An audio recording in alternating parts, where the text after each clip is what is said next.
नमस्कार, दूरदर्शन राजस्थान की विशेष प्रस्तुति में आप सभी का स्वागत है और मैं हूं शालू आपके साथ में। आज नेशनल यूथ डे है और आज स्वामी विवेकानंद जी की जयंती भी है और इसी उपलक्ष्य में आज राष्ट्रीय युवा दिवस मनाया जाता है क्योंकि स्वामी जी ने उस समय युवा वर्ग को खास तौर से प्रभावित किया था और आज तक हर वर्ग उनके जीवन से कहीं ना कहीं प्रेरणा लेता है। और हमारे प्रधानमंत्री जी भी ये बात कहते हैं कि युवा में वायु का वेग होता है। आज हम अगर युवाओं की बात करें तो जैसे ही हम युवा कहते हैं, जैसे ही हम यूथ कहते हैं, तो एक शब्द जो हम सबके जहन में आता है, जो कहीं ना कहीं युवाओं का पर्याय बन चुका है, वो है सोशल मीडिया।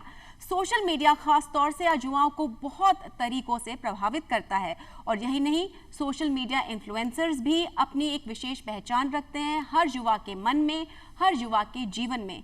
तो आज हमने अपने स्टूडियो में एक ऐसे ही सोशल मीडिया इन्फ्लुएंसर को आमंत्रित किया है जिन्होंने लाखों युवाओं को प्रेरित किया है, लाखों युवाओं को दिशा भी दी है और उनके जीवन में कहीं ना कहीं ज्ञान का एक दीपक भी प्रज्वलित किया है। तो आइए स्वागत करते हैं सोशल इन्फ्लुएंसर ऋषभ जैन जी का। ऋषभ जी, आपका बहुत स्वागत है आज की इस विशेष प्रस्तुति में। थैंक यू शालू जी, बहुत बहुत शुक्रिया मुझे बुलाने के लिए। आपका और दूरदर्शन का मैं विशेष आभारी हूँ। जी ऋषभ जी, हम जानते हैं कि सोशल मीडिया आज कितना ज़्यादा महत्व रखता है हर एज ग्रुप में, लेकिन चूंकि आज नेशनल यूथ डे है, आप भी युवा हैं, आपने बहुत कम उम्र में इतना बड़ा मकाम हासिल किया। आपका एक यूट्यूब चैनल है, आपके 60 लाख से ज़्यादा व्यूअर्स हैं, इतने सब्सक्राइबर्स हैं। आपकी जर्नी कैसी रही? क्या स्वामी जी ने आपको भी प्रेरित किया? चूँकि आज नेशनल यूथ डे है, मैं स्वामी जी की कई बातें हमने पढ़ी है और हमारी ज़िंदगी पर चाहे ना चाहे उनका काफ़ी असर होता है। मैं ऐसी ही कुछ दो छोटी बातें जिन्होंने मुझे काफ़ी प्रभावित किया आपके साथ साझा करना चाहूँगा। तो स्वामी जी को दुनिया ने जाना विश्व धर्म सम्मेलन में 1989 में, और वहाँ पे जो उनका स्पीच था वो बहुत फेमस हुआ और उनकी स्पीच की पहले जो दो शब्द थे वो थे मेरे अमेरिका के भाइयों और बहनों। और ये जो पूरी दुनिया को वसुधैव कुटुंबकम से एक तरह से इंट्रोड्यूस करवाया वो स्वामी जी ने ही कराया। और ये इस बात का बहुत बड़ा सबूत है कि वो पूरी दुनिया को अपना परिवार मानते थे। जब आप पूरी दुनिया को अपना परिवार मानते हैं उस समय, क्योंकि अपने परिवार से कुछ मांगा नहीं जाता, वहाँ पर अपने आप आपको मिल जाता है। सिमिलरली आप अपने परिवार को कुछ देते नहीं हो, वो आपका स्वतः ही कॉन्ट्रीब्यूशन है।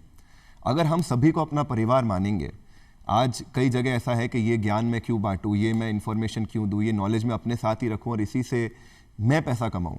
लेकिन जिस दिन आप इससे एक कदम आगे जाकर दुनिया के साथ अपना ज्ञान साझा करेंगे, तब आपको इन रिटर्न, क्योंकि बाकी सारी चीज़ें भौतिक वस्तुएं भी इम्पॉर्टेंट है, लेकिन जब आप बांटने के उद्देश्य से आगे बढ़ते हैं तब वापस आपको बहुत मिलता है। तो ये इसका जीता जागता उदाहरण मैं हूँ। मैंने बस अपना ज्ञान लोगों के साथ साझा किया और आज मैं दूरदर्शन के स्टूडियो में आपके साथ बातचीत कर पा रहा हूँ। तो कहीं ना कहीं वो एक वसुधैव कुटुंबकम वाली बात इसमें आती है। अगर आप इजाज़त दे तो एक और छोटा इंसिडेंट मैं आपके साथ शेयर करना चाहता हूँ। तो स्वामी जी बड़ी ही एक सादी वेशभूषा में घूमना पसंद करते थे और उनका हमने उस केसरिया चोगे में एक पगड़ी के साथ कई बार तस्वीर भी देखी है। तो वहाँ पर कुछ अमेरिकी युवकों ने उनको रोका और उन्हें बोला कि ये किस तरह से आप वेशभूषा पहने हैं, आप टाई सूट पैंट कोट ज़रूर पहनिए और उससे आप जेंटलमैन लगेंगे। तब स्वामी जी ने एक बात कही कि हमारे और तुम्हारे कल्चर में यही छोटा सा फ़र्क है। In your culture a tailor makes the gentleman, but in our culture character makes a gentleman. तो इंसान को अपने चरित्र के लिए, अपने कर्म के लिए जाना चाहिए।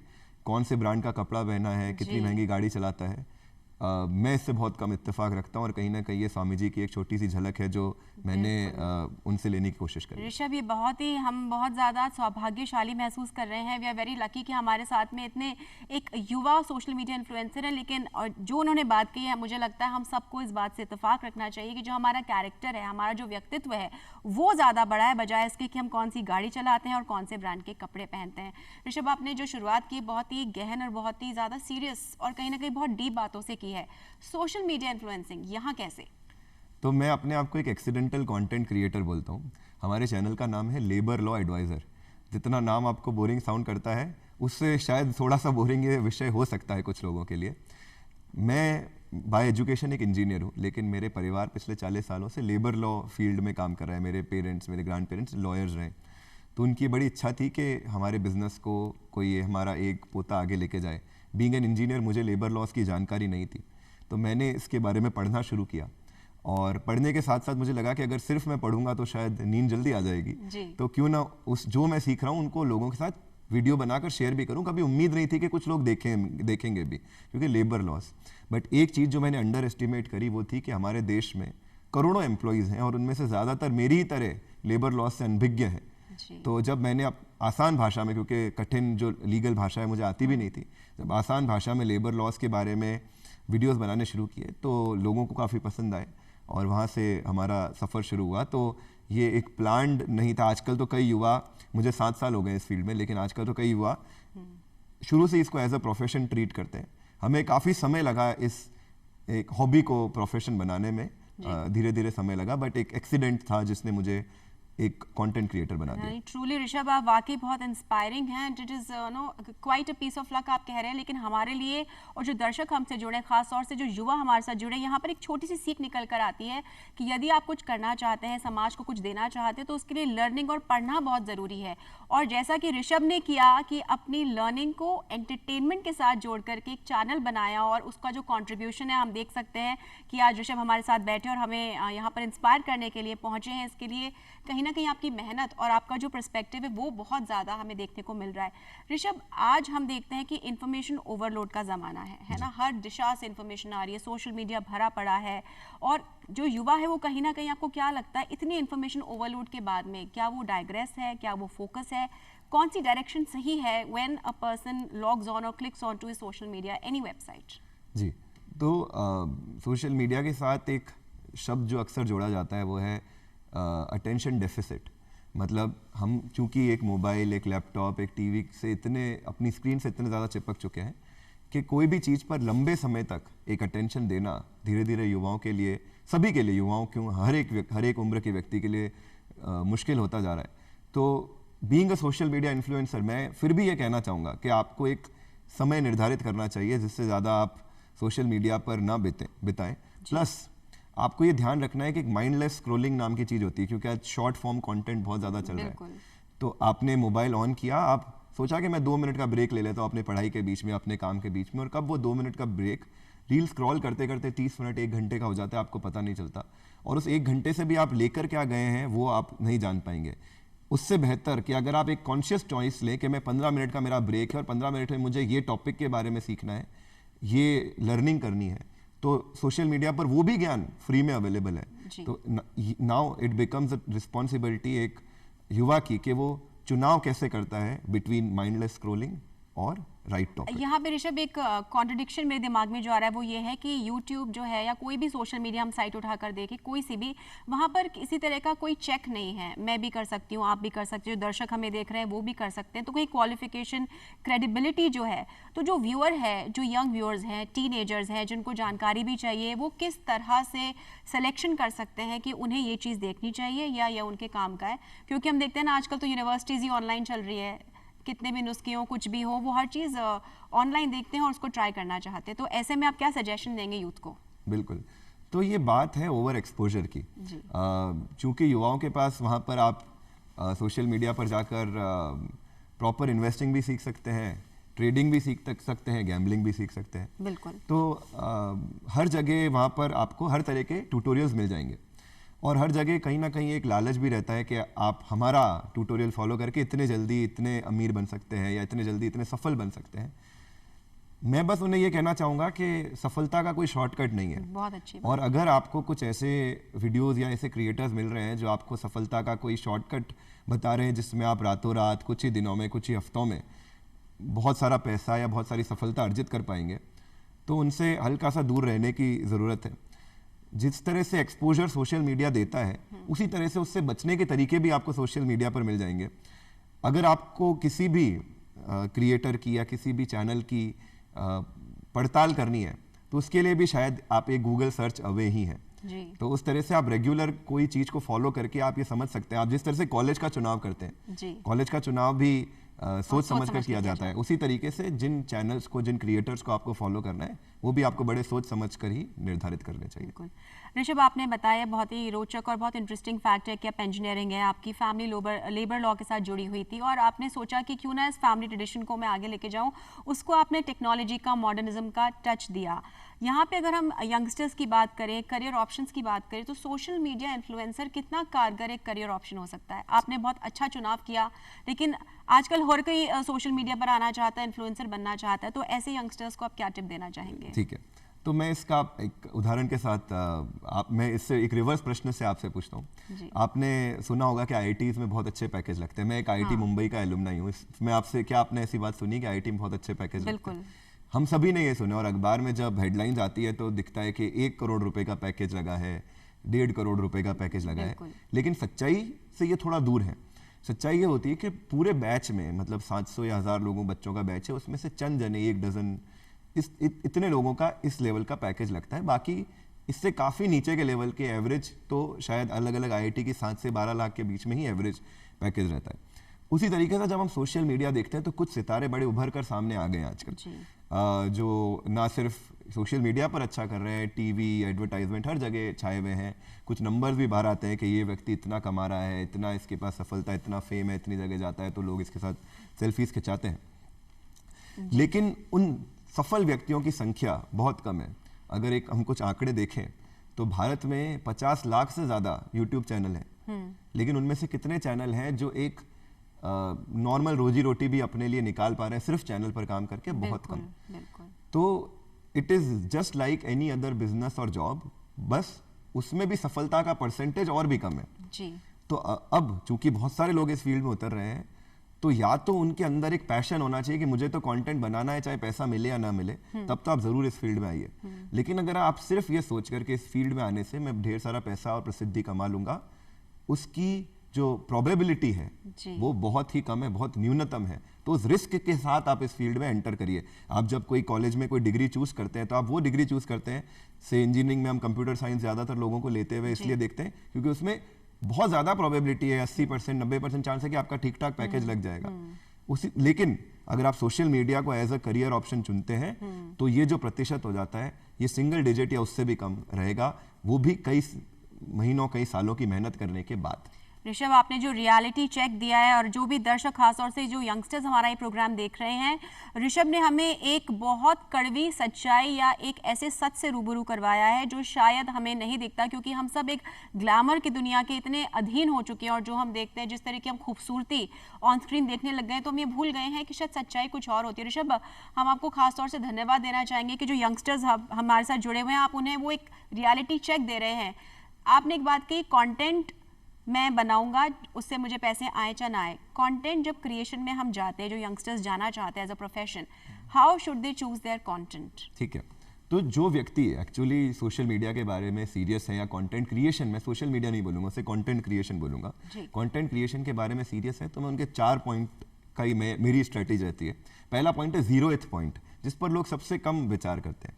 वो है कि आपको अपनी एक नीश चुननी है। जैसे हमने जब हमारा चैनल शुरू किया तो लेबर लॉस पर वीडियो बनाना शुरू किया। पहली बात बोलेंगे, लेबर लॉस भी कोई वीडियो बनाने की फील्ड है, बड़ी छोटी फील्ड है, लेकिन छोटी जितनी आप नीश फील्ड चुनेंगे उतनी कोशिश होगी कि आप उस फील्ड की ऑडियंस को अपने साथ अट्रैक्ट कर सकते हैं और वो आपके साथ स्टिक रहेगी, क्योंकि उनको और कई जगहों पर इस तरह का लेबर लॉ का कंटेंट नहीं मिल रहा है। आजकल काफ़ी क्रिएटर, काफ़ी जो यूथ है वो ये करते हैं कि चलो टेक में बहुत क्रिएटर हो गए, बहुत पैसा, हम भी टेक चैनल शुरू कर देंगे, या फिनेंस में बहुत सारे क्रिएटर बना रहे, हम भी फिनेंस चैनल शुरू कर देंगे। ये नहीं, आप देखिए कि आप में क्या खूबी है और किसका कंटेंट नहीं मिल रहा है। उसके बाद जो सबसे महत्वपूर्ण, जिसको मैं फर्स्ट पॉइंट बोल दूंगा, 0 के बाद फर्स्ट पॉइंट, वो है कि कंसिस्टेंसी।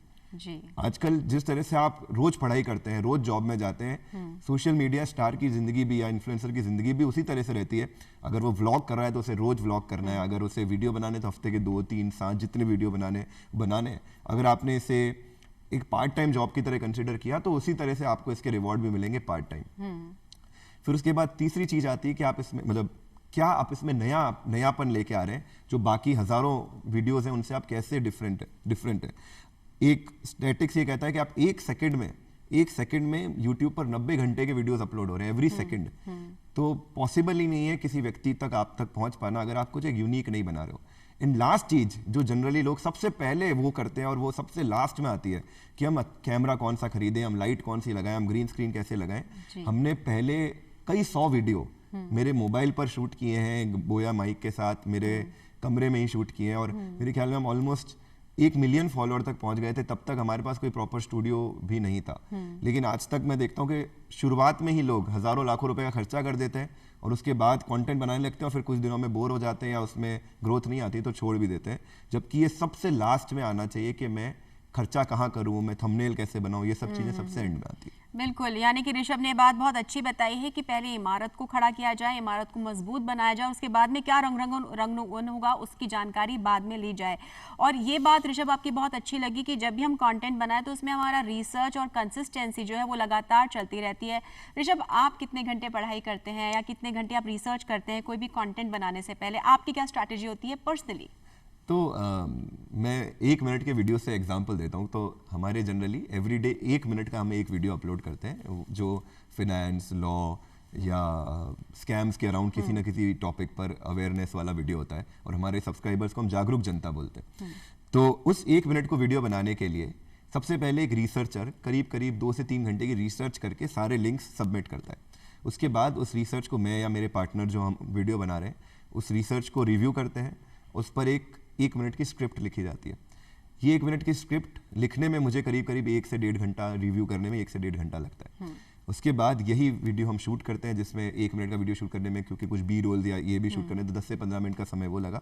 और फिर वो एडिटिंग टीम के पास चला जाता है जो 7 से 8 घंटे लगाकर उसको एडिट करते हैं, उसमें अलग अलग इफेक्ट्स डालते हैं, उसके अंदर जो हमने न्यूज़ की क्लिपिंग्स यूज़ करी है वो एज अ प्रूफ लगाते हैं। एंड फाइनली वो एसईओ टीम के पास जाता है जो उस पर थंबनेल बनाते हैं, उसको पब्लिश करते हैं। तो ये 1 मिनट का वीडियो हमें पब्लिश करने के लिए एज अ टीम करीब 12 से 15 घंटे लगते हैं। जी बिल्कुल, तो ये सोचने वाली बात है हम सबके लिए कि उस 1 मिनट की वीडियो के पीछे कितनी रिसर्च जाती है, कितने लोग उसके पीछे होते हैं, तब जाकर एक ऑथेंटिक वीडियो जो है आपके सामने आता है। और ऋषभ हमारे सामने इस बात का प्रूफ है कि कितना हार्डवर्क आप करते हैं और आप इसको एज अ प्रोफेशन और इतनी सीरियसनेस के साथ आप इसे करते हैं। कहीं ना कहीं फोकस जो हमें डिफोकस करता है सोशल मीडिया, उसमें फोकस का कितना बड़ा रोल है, इसके बारे में हमारे यंगस्टर्स को कुछ जानकारी दीजिए, इंस्पायर कीजिए ऋषभ। मेरी ज़िंदगी की एक फिलोसॉफी है, मैं मोटिवेशन पे बहुत ज़्यादा यकीन नहीं करता, मैं एग्जीक्यूशन पे और हैबिट पर उससे कई ज़्यादा यकीन करता हूँ। मुझे लगता है कि आजकल यूथ कुछ चीज़ देखता है, मैं अब तो खुद को यूथ बोलूँ ना बोलूँ मुझे नहीं पता लेकिन बिल्कुल आप एक सोशल मीडिया यंग इन्फ्लुएंसर है तो आप बिल्कुल युवा हैं। जी, तो युवा जो है वो कोई चीज़ देखता है और उसके पीछे मोटिवेट हो जाता है। जैसे आप भी न्यू ईयर है तो कुछ दिनों तक मैं लगातार जिम जाऊंगा, कुछ दिनों तक मैं बहुत पढ़ाई करूंगा, कुछ दिनों तक मैं खाना अच्छा खाऊंगा, कुछ दिन मैं जॉगिंग जाऊंगा, रेजोल्यूशंस लेते हैं और वो कुछ ही दिन चलते हैं। इससे बहुत बेहतर है कि आप अपने लिए एक हैबिट चुनें कि मैं रोज शाम को से 6 बजे से 7 बजे के बीच में बाहर पार्क में घूमने जाऊंगा, मैं रोज रात को 10 बजे अपनी जर्नल लिखूंगा, मैं सुबह उठ के 6 से 8 मैं पढ़ाई ही करता हूँ। रादर देन एक दिन 12 घंटे पढ़ने के आप रोज अगर 2 घंटे निकाल रहे हैं, उसका लॉन्ग टर्म में बहुत ज़्यादा असर होगा। बल्कि कुछ ही दिनों में एक जोश के साथ काम करके 2-3 दिन हफ्ते भर काम किया और फिर उसके बाद वो भूल गए। तो मुझे लगता है छोटी छोटी हैबिट, जैसे एक गणित का फॉर्मूला है कि 0.99 मतलब अगर आप रोज 1% लॉस में जा रहे हैं, 0.99 पावर 365 ये लगभग 0 के आसपास हो जाता है। सिर्फ 1% रोज अगर आप कम करते जाए नंबर को तो 0 के आसपास चला जाएगा 1 साल के अंदर। वहीं अगर 1% रोज फायदा करें 1.01 पावर 365 ये हो जाता है 1 साल में 17 से भी ज्यादा। तो आप 1% रोज इंप्रूव करके 17 गुना हो जाएंगे और 1% रोज अगर आप नेगेटिव में जाएंगे तो साल के अंत में 0 हो जाएंगे। तो ये है पावर ऑफ हैबिट। बहुत अच्छी बात बताई ऋषभ आपने। और जो यंगस्टर्स हमारा प्रोग्राम देख रहे हैं, देखिए सोशल मीडिया इन्फ्लुएंसर है ऋषभ जी और खुद अपने रोज वीडियोस बनाते हैं, लेकिन वो भी यही सलाह दे रहे हैं कि अपने फोन को साइड पर रख के बाहर की असली दुनिया से आप रूबरू हो, अपने लिए समय निकालें, पढ़ें, किताबों से इत्तेफाक रखें, बाहर जाके फिजिकल एक्टिविटी में इन्वॉल्व हो, तब जाकर के कहीं जो आपका जो जीवन है वो होलसम होगा। सिर्फ सोशल मीडिया पे रेजोल्यूशन लेने से शायद बात नहीं बनेगी। क्यों ऋषभ? सही बात है। और अगर मैं सिर्फ अपने रूम में बैठकर ही वीडियोस के बारे में सोचता रहूं तो शायद जो टॉपिक आपको मिलेंगे वो आपको कहीं ना कहीं देखे भले मिलेंगे कि ये तो अच्छा उस क्रिएटर ने बना रखा है, ये उसके जैसा वीडियोस है। जब मैं बाहर निकलता हूं तो मुझे कई सारी चीज़ें जनरली नज़र आती है। फॉर एग्जांपल एक रीसेंट मेरा वीडियो जो बड़ा करीब 10 करोड़ उसके व्यूज गए। तो वो मुझे कैसा आइडिया आया, क्योंकि मैं किसी रोड पर गुजर रहा था और वहां पर मुझे किसी ब्रांड के 2 स्टोर्स बगल बगल में दिखे और उसमें दोनों स्टोर्स में उसके लोगो अलग अलग थे। और मैंने उसका हाथों हाथ एक वीडियो बना लिया कि ये देखिए 2 लोगो अलग अलग हैं, लेकिन मुझे इसके पीछे का कारण नहीं पता है, कारण पता करेंगे। और फिर मैंने आके रिसर्च करी उस पर, उसके पीछे बड़ी इंटरेस्टिंग कहानी लगी। मैंने जब लोगों के साथ साझा करी तो लोगों को बड़ा पसंद आया। तो जब भी मैं बाहर घूमता हूँ तो अपने साथ साथ अपने आप को क्यूरियस बनाए रखता हूँ कि ये क्यों। मैं अगर आज दूरदर्शन के स्टूडियो में भी आया हूँ तो मैंने सब चीज़ें ऑब्जर्व करी कि अच्छा इस तरह से लाइटिंग होती है, इस तरह से बातचीत की जाती है, इस तरह से एक बड़ी टीम मिलके वीडियोस बनाती है। और ये मेरे उस क्यूरियोसिटी का हिस्सा बना और मुझे नहीं पता कब, लेकिन किसी ना किसी समय किसी वीडियो में हो सकता है ये इन्फॉर्मेशन, ये नॉलेज काम आए। तो अगर आप अपने अंदर का स्टूडेंट जीवित रखेंगे, स्टूडेंट आजकल है ना, यूथ को बेसिकली यूथ और स्टूडेंट सिनोनिम है, लेकिन मुझे लगता है कि किसी भी उम्र में, चाहे मेरी उम्र, मेरे से बड़ी उम्र में भी कोई व्यक्ति हो, अगर वो अपने अंदर का विद्यार्थी का कहीं ना कहीं जीवित रखेंगे तो उनकी वो क्यूरियोसिटी जिंदा रहेगी। और जब तक इंसान क्यूरियस रहता है ना, तब तक वो नया नया सीखता ही चला जाता है। बिल्कुल। ऋषभ, हमारे प्रधानमंत्री जी भी ये बात बोलते हैं कि युवा में वायु का वेग होता है। अब वही वायु जो है विंडमिल भी बनाती है और वही वायु जो है तूफान भी ले आती है। तो कहीं ना कहीं ऋषभ, आपको क्या लगता है एज एन इन्फ्लुएंसर आपकी क्या जिम्मेदारियां, और आपके जितने भी कंटेम्प्रेरीज का या जितने भी इन्फ्लुएंसर्स आपके साथ के हैं, आपकी व्यक्तिगत जिम्मेदारी क्या होती है जब आप एक वीडियो बना रहे होते हैं? जी, तो मैं ये कहूँगा कि as a social media influencer जो व्यूअरशिप है वो आज बहुत ज़्यादा बढ़ गई है। जैसे आप ये कभी सोच नहीं सकते थे कि एक चैनल जो छोटे स्टूडियो में छोटे बजट में काम करके और प्योरली फिनेंस लेबर लॉज के वीडियो बना के किसी दिन बिलियन व्यूज से भी ज़्यादा ले आएगा। लेकिन जब वो व्यूज़ और वो प्यार हमें मिला तो उसके साथ हमने अपने लिए एक कुछ सेंस ऑफ रिस्पॉन्सिबिलिटीज बनाई। फॉर एग्जाम्पल, हम ऐसे किसी प्रोडक्ट को कभी प्रमोट ना करें जिनको हम खुद यूज नहीं करते और जो कहीं ना कहीं किसी को हार्म कर सकता है। जैसे कोई गैम्बलिंग रिलेटेड प्रोडक्ट हो गया, कोई बैटिंग ऐप हो गई, कोई इस तरह का टबैको हो गया, कुछ इस तरह के इन्वेस्टमेंट प्रोडक्ट्स हो गए जिसमें आप खुद निवेश नहीं करते। तो एज अ इन्फ्लुएंसर मेरी बहुत बड़ी जिम्मेदारी है कि मैं सबसे पहले उन्हीं प्रोडक्ट्स या सर्विसेज को ऑडियंस तक पहुंचाऊं जिनको मैं पर्सनली यूज करता हूं, देखता परखता हूं और मुझे लगता है कि मेरी ऑडियंस भी इसको समझने लायक है। नंबर सेकंड, मुझे ये भी लगता है कि जो भी चीज आप बोलें, आज कई चीजें आउट ऑफ कॉन्टेक्स्ट ले ली जाती है, तो जो भी चीज आप बोलें, जो भी फैक्ट आप रखें, वो बैक्ड बाय वेरियस रिसर्च और न्यूज हो। And lastly, as a creator, जब तक कि आपने उस फील्ड में बहुत गहरा काम ना कर रखा हो, फॉर एग्जाम्पल मैंने अगर लेबर लॉज में बहुत गहरा काम कर रखा है, मैं लॉयर हूं, बहुत गहरा काम कर रखा है, तब तो मैं अपने ओपिनियन दूं। अदरवाइज मैं अपने ओपिनियन देने से बचूं। मेरा प्राइमरी ऑब्जेक्टिव होना चाहिए फैक्ट्स को एक डाइजेस्टेबल फॉर्म्स में, इजियर फॉर्म में, अंडरस्टैंडेबल फॉर्म में लोगों तक पहुंचाना, ना कि अपने विचार और अपने ओपिनियन थोपना। आप अपने ओपिनियन तभी दें जब आपके पास उस विषय की गहराई हो, उस विषय की मास्टरी हो। ये 3 में अगर जो नए क्रिएटर बनना चाहते हैं, ये 2-3 छोटी बातें हैं जो मैंने अपने 7 साल के अनुभव से सीखी है, और इनमें से कुछ एक भी क्रिएटर अगर इन बातों पे चलेगा ना, तो मुझे लगेगा कि मेरा यहाँ आना सफल हो गया। बिल्कुल। और आपके इस चैनल से और आपके जो इन्फॉर्मेशन आप देते हैं, कितने लोग प्रभावित होते हैं? क्या आपके पास ऐसा कोई एग्जाम्पल है ऋषभ जहाँ आपको लगा हो कि आपने बहुत, आपको एक संतुष्टि मिली हो, सेटिस्फैक्शन कि आपका काम सही दिशा में जा रहा है? आज कई चीज़ों पर हमारे पास लाखों मैसेज आते हैं, बट मुझे जो सबसे ज़्यादा सफल, मतलब जो खुशी होती है वो ये है कि मैं किसी व्यक्ति का, जैसे हमारी कुछ बात हो रही थी आने से पहले भी, तो हमने एक फ्री कंसल्टिंग शुरू कर रखी है जिसमें हम ऐसे व्यक्ति जिनको उनकी कंपनी से सैलरी नहीं मिली है या उनकी कंपनी उनको नोटिस पीरियड बढ़ाई जा रही है, ऐसे, क्योंकि जो पूरा सिस्टम है और जो पैसे का मूवमेंट है वो कहीं ना कहीं इन फेवर ऑफ एम्प्लॉयर्स है। लेकिन हम as a labour law adviser YouTube channel, हम कंटेंट बनाते हैं वर्कर्स के लिए, एम्प्लॉयज़ के लिए। और जब हमें ये समझ आया कि इतने सारे मेल्स हमारे पास आ रहे हैं और इन एम्प्लॉयज़ को अगर हम एक्चुअल मदद नहीं कर पाएंगे, जिनके पास लाखों के नोटिस उनके एम्प्लॉयर ने भेज रखे हैं, तो फिर हमारा काम शायद अधूरा रह जाएगा। तो हमने एक छोटी सी लीगल टीम सेट करके, जितने हमारे रिसोर्सेज हैं, एक छोटी सी लीगल टीम सेटअप करी और वो उनके लीगल नोटिस के रिप्लाई करती है।